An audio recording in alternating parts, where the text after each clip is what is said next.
আসসালামু আলাইকুম রহমতুল্লাহ। সকলকে আন্তরিক শুভেচ্ছা ও ধন্যবাদ। সরাসরি সম্পৃক্ত আছে ঐতিহাসিক চরমোনাই থেকে।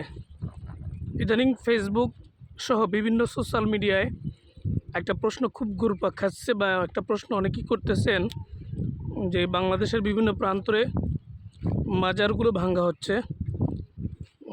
বলতে পারেন মাজার সংস্কার চলতেছে।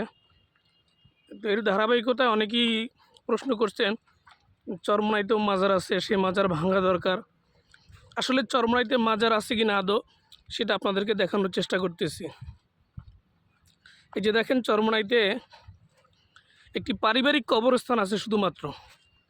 এই যে কবরটা দেখতেছেন, এখানে কুতুবুল আলম আল্লামা সৈয়দ ইসহাক রহমতুল্লাহ আলাই, এবং তার পাশেই যে স্থানটি আপনাদেরকে এখন দেখাইতেছি, এখানে কুতুবুল আলম আল্লামা সৈয়দ ফজলুল করিম রহমতুল্লাহ আলাই শুয়ে আছে।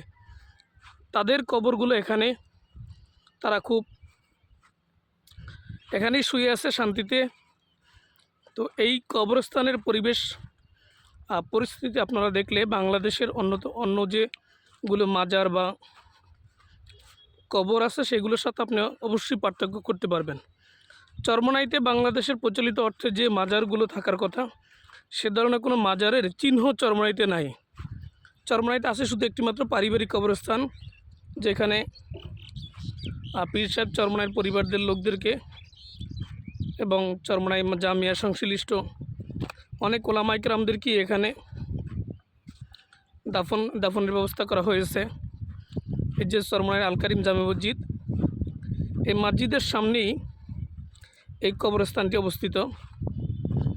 এই কবর কেন্দ্রিক চরমোনাইতে কোনো ধরনের শিরক, কবর পূজা, বেদাত এগুলো প্রচলিত নাই, এগুলো হয় না কখনো। তো আমরা তো দীর্ঘদিন যাবৎ এটা দেখতেছি যে এখানে